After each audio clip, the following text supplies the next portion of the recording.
me, Louie Tee. Welcome to the 2017 NFL Draft Prospects 101 series, your guide to some of the biggest and the hottest names of the 2017 NFL Draft. I, of course, am your set man, Louie Tee, along on this journey as we get closer and closer to the 2017 NFL Draft.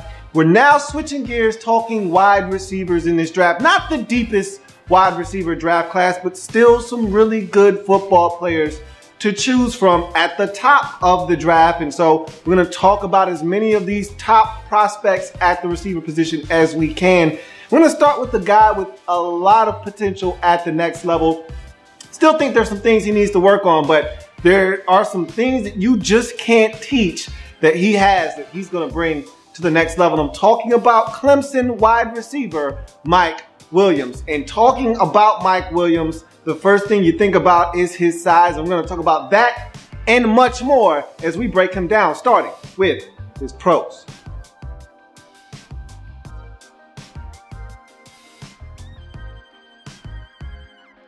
So you jump into the pros of Mike Williams, and I talked about the first thing that we're going to talk about with his pros, his size. This is a guy at 6'4", 218 that can simply go up and get the football. And that's the one thing you can't coach when you're talking about a wide receiver is size. Now, we know about speed, and that's something else you can't really coach.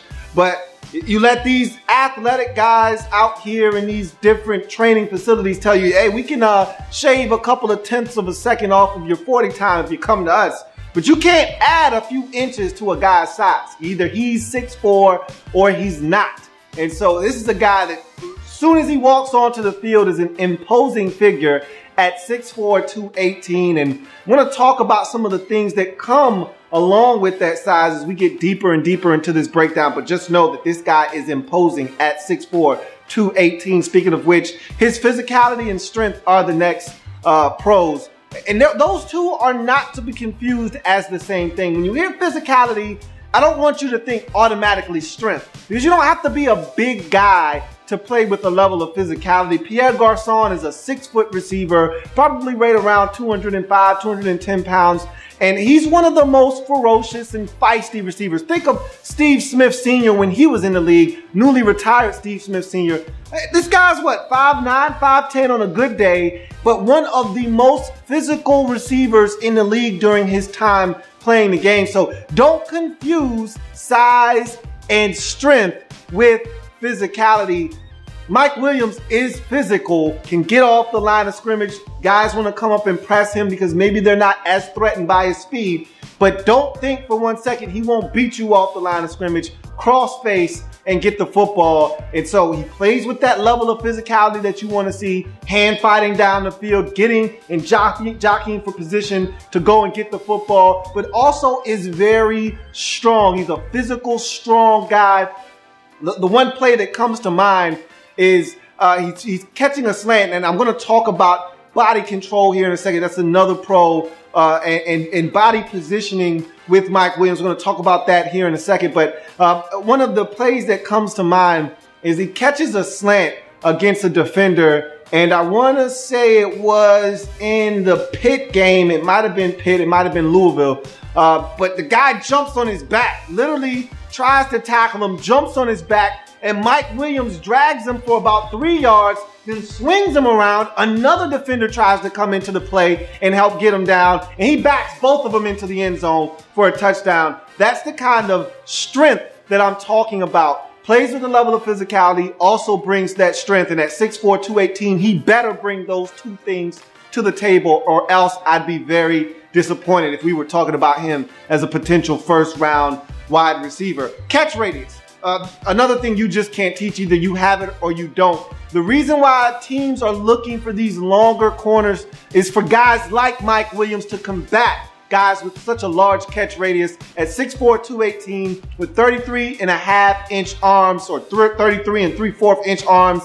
Might as well say 34-inch arms. You're talking about a guy that is extremely long and gifted. And so that catch radius, and I liken it to the relationship that Jameis Winston had with Kelvin Benjamin when those two were at Florida State for that one magical year that saw the Seminoles win the national championship. When you get a guy in there that has that kind of catch radius, it allows the quarterback to be able to have a large margin of error.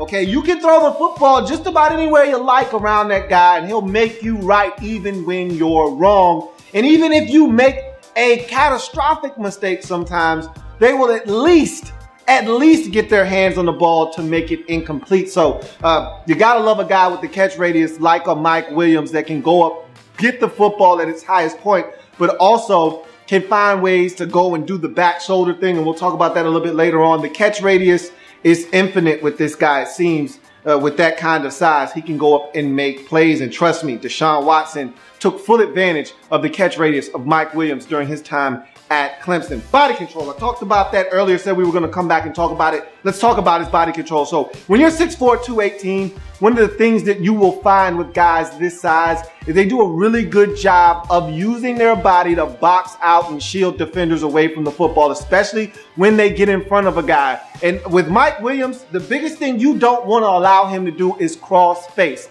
If he crosses your face, you're done. You're toast. You're dead. There's no way you're going to get the football away from him at that point if it's thrown in the proper place. And so there are ample times where this guy would run a slant or run a post and get in front of the defender. And again, I don't know for the life of me why these defenders would allow him to cross face, because again, he didn't really threaten with speed. So if I'm a defender, I'm shading towards the inside. He's not getting inside of me, because if he does, I can't get around that big 6'4", 218-pound frame. So what I need to do is make sure that he doesn't cross my face, or else I don't stand a chance. He does a great job. Once he does cross face, he's boxing you out. He's going to catch that football. He's going to extend arms. He's going to pluck the football out of the air. You're not going to have a chance to get it. When he's down the field and he's jockeying for position with the cornerback, he does a great job of contorting his body, going up for the football and getting it and getting down inbounds. So he has really good body control for a big man at 6'4", 218 pounds. Leaping ability, high pointing the football is the next pro, and I basically just talked about that, so won't spend too much time. But to me, this is his biggest trait that he brings at the next level, because we've talked about this with other receivers in the past, and even in free agency, we talked about Deshaun Jackson being a guy that separates with just pure unadulterated speed. Then we talked about Alshon Jeffrey as a guy that doesn't separate with speed, but separates with size. Mike Williams, another guy that can separate with size. Even when he's not winning, he's still winning, because he can go up and get the football at its highest point and highest peak, while the defender can't get up as high as he can. So again, another one of those situations where him being able to high point the football, him having that size, him being able to leap, and he doesn't have the greatest vertical leap. I think his vertical is like 32 or 33 inches. It's not the greatest, but when you're 6'4", it doesn't have to be. When you've got 34-inch arms, it doesn't have to be. When you can go up and get the football at its highest peak and point, you don't have to have the greatest vertical. And so Mike Williams is a guy that I think does a lot of the things that I think cornerbacks are really fearful of. A little bit less than speed, of course, because there's nothing more that can embarrass you than speed. But you could be in the perfect position and you still don't make a play on a guy like this. And that's probably one of the most frustrating things. You could play the play and the position as well as you could possibly play it and still not come away with the football because of a guy like Mike Williams and his ability to go up and high point the football. He's got good hands, and I've got three categories of hands, and I'm a little rough on the receivers, being a guy that watches them very closely. This is one of those positions that I really nitpick at. So because I love it so much, and I've got a little bit of a background with it, so I'm a little bit harder on receivers when it comes to doing some of the little things, and catching the ball is one of the little things. Seeing it into your hands and not trying to make a play before you actually catch the football. And so I've got three categories when it comes to hands. You either got solid hands, which is the lowest of my categories, which is it's still solid. It's solid for a reason. Solid, good, and great. Now, if you're looking for great, you need to have Larry Fitzgerald hands. When I say great hands, that's the kind of player I'm talking about. A guy where when the football hits his hands, 99.9% of the time he's going to catch it. Okay, that's great in my mind. So when you think great, and if I say someone has great hands, think Larry Fitzgerald in terms of being able to catch the football. When I say good hands, think of a guy that is going to catch it the majority of the time, but there are going to be some slip-ups, some concentration lapses here and there. So they can catch it really well. They've got natural hands ability, but there will be some drops here and there sporadically. That's what you'll find with Mike Williams, but he's got good hands. He's a natural hands catcher. You don't have to worry about this guy having an abundance of drops throughout his career, but he will have a drop here and there. But nonetheless, I like his ability to catch the football. Speed! This was something that we weren't sure about. Well, I won't speak for you. I wasn't sure about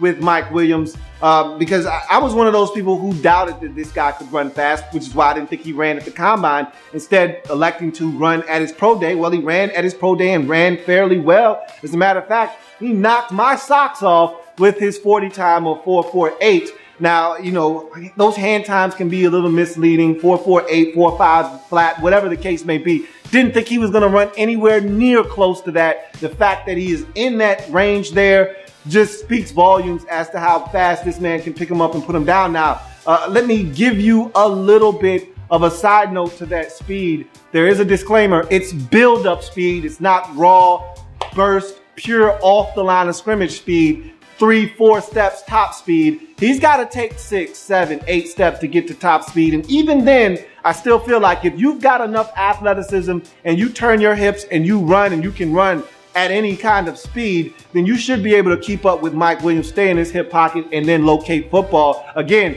that's not the biggest issue and challenge with guarding him. More like, can you find the football? Can you go up at its highest peak and get that football away from him? That's the bigger challenge when talking about Mike Williams. But still, nonetheless, he does have speed. I did see him catch a football on a slant and almost pull away from some defenders. So the ability is there for him to catch and run. And so this guy can make some plays. Don't mistake him for just another average, slow 6'4" wide receiver. That's not the case with Mike Williams. Productivity, okay?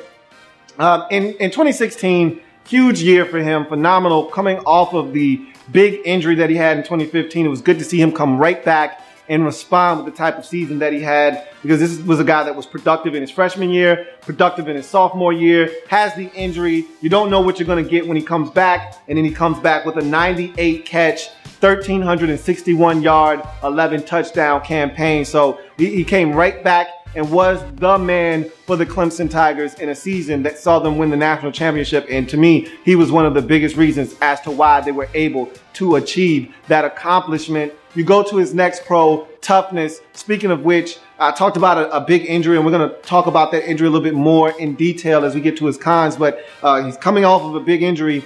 In that national championship game, no one can convince me that he didn't have a concussion. Early in that ball game, he catches the football as he's being tackled. Alabama defender comes in, smashes him right in the head. He actually, to me, goes unconscious for a split second. The ball comes out, he fumbles it, but it just happens to land on it. You're not telling me that he didn't have a concussion. They put a shot on him on the sideline, and he was out of it, okay? They took his helmet away. I think just because it was the national championship game, I don't think he went through the proper channels necessarily. And look, this is all me. I don't have any proof. I can't confirm nor deny this, but I'm telling you, the man had a concussion, probably shouldn't have been back in that game. But not only did he come back in that game, but to me was one of the deciding factors as to why Clemson was able to climb back and ultimately win that football game and be crowned the new national champions of college football. So his toughness, not questioned here, not for 1 second. Back shoulder bully is the next pro, and he's what I call one of the new age wide receivers. We're seeing a big shift in route running ability for bigger receivers now, where you don't have to be the best technician as a receiver anymore if you can master the art of the back shoulder fade. And we've seen that play evolve over the years, where it was just a couple of teams running it, the Drew Breeses to Marquise Colstons of the world, kind of running that thing into the ground. And then now you're seeing an influx of teams using it to the point where if you just have a big guy and he's not necessarily the best route runner, you just tell him, hey man, run 12 yards, turn to the outside, I'll put it on your shoulder, catch the football. You're seeing it all around the league. It's in widespread usage now. And so he's another one of these new age receivers where I'm not saying he can't run routes, but he's not the greatest route runner. He's not a tactician. He's not a technician, but he can run the hell out of a back shoulder fade. And with that frame at 6'4", 218, hard to get around him and stop him from corralling that back shoulder fade. He is indeed a back shoulder bully. Good luck stopping him from getting to the football. And finally, to me, he's a BTR, big time receiver. I don't need to tell you what his presence in the Alabama game meant and the plays that he made at the most crucial and critical juncture of that game. He stepped up and made some of the biggest plays of that ball game. And some of the biggest games of the season, Louisville, Pittsburgh, some of those big games, Florida State, he made big plays in those ball games to help his team get over the top. So if you're talking big time receivers, if you're talking about guys making plays in critical situations, you're talking about a receiver like Mike Williams. So we go from all of those pros to some of the things he's going to have to clean up at the next level. Let's talk about his cons.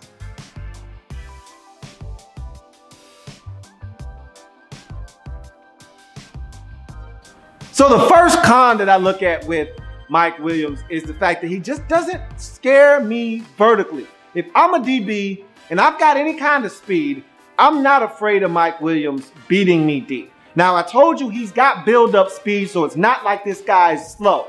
Okay, if you run a 4.6, you probably don't want to necessarily get in his face and challenge him, because if he beats you off the line of scrimmage, and we're talking about a 6, and I know I've already said this about 7 times, but I'll say it again, he's 6'4", 218. He's probably going to beat you off the line of scrimmage, and if he does, good luck catching up with him, because once he gets into that build-up speed, he might take off and run away from you. And so I'm not saying that you want to come and challenge him just because, for the sake of challenging him, because he doesn't have top-end speed necessarily. But what I am saying is, if you feel confident in your ability to open up your hips and run, come up and challenge this guy. Don't give away any freebies at the line of scrimmage, because his deep speed doesn't scare me. I saw many a guy on tape stay right with this guy stride for stride in the hip pocket, and they just failed to locate the football. But nonetheless, they were there. A much more experienced NFL corner may be able to get his head around and get his eyes on the football. So his deep speed doesn't scare me one iota. More effort as a blocker. More effort, please, man. I want more effort out of Mike Williams. He's too big not to be more dominant in the run game. I'm not asking for him to be Laquan Treadwell of last season as a blocker. I'm just asking for him to go out and be a little bit more effective in blocking at the point of attack. I'm not asking for you to clear out one whole side of the field. I'm just asking for you to do your job and do it more effectively. Show me that you want to block and not doing it just because. I'm nitpicking here. I nitpick there, and again, I'm a little harder on these receivers. I nitpick there with the blocking. He's not awful. He just can be better. I'm nitpicking again when I talk about him needing to time his jump better and having better balance. That's the next con. Look, I'm nitpicking again. Let me re-emphasize that and reiterate that. I'm nitpicking here because he jumps very well already as it is, but there are times where he jumps way too early, but because he has really long arms and is able at 6'4" to kind of stay in the air a little bit longer, he's able to still come down. Go to that Alabama catch, his second and final big grab in that game, the one that they went and reviewed late in that ball game. He jumped way too early, got lucky that he was able to snatch the ball down and re-corral it and then keep it between his legs as he hit the ground. If he would have jumped a little bit later and timed it up better, he would have caught that football cleanly. There would have been no doubt and there would have been no replay. But again, sometimes he can mistime his jump. You'll get away with that. Sometimes you won't. You're too good of an athlete. Time your jump better and have better balance, okay? You know the rules. If you are ever a receiver, then you know the rules to the game, then play, okay? Shoulders over toes, all right? When you're coming out of that break, shoulders over toes. So I don't want to see you falling down on the ground like you did early in the game versus Ohio State, allowing Garyon Conley to pick off your quarterback because you're on the ground and he's getting a free run at the football. Shoulders over toes. When you're coming out of your break, you know the rules to the game, then play. Better balance. I saw him fall a couple of times on tape. I'm uncomfortable with that. Have better balance. And then finally, the biggest con of them all, you got to go to the Carfax for this one. 2015 a gruesome neck injury sustained versus Wofford. First game of the season, he goes for a catch in the back of the end zone. Does actually get the foot down, so they went to the review and they overturned the initial ruling of incomplete. So at least he went out on a high, getting a touchdown, but he crashes down into the padding on the goalpost and breaks his neck and is out for the entire 2015 season, the remainder of it.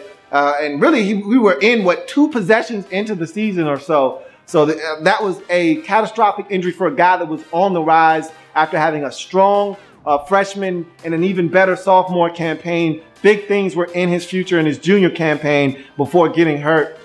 Luckily, he was able to redshirt that year, come back bigger, stronger, better than ever, and put forth that big 2016 campaign that has catapulted him at the top of this wide receiver class, along with a number of other guys in Corey Davis and John Ross. So we'll see where he ends up. But that neck injury was scary, but it's not one of those situations where you're like, well, you broke your neck once, you can break it again. I don't think this is one of those cases.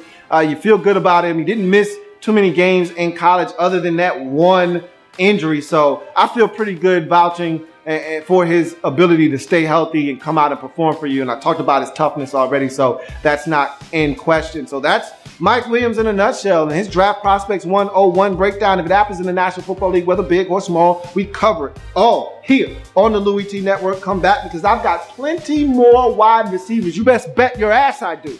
Come on back as we continue to break them all down here on the Louie Tee Network. I will see you next time. Have a good one.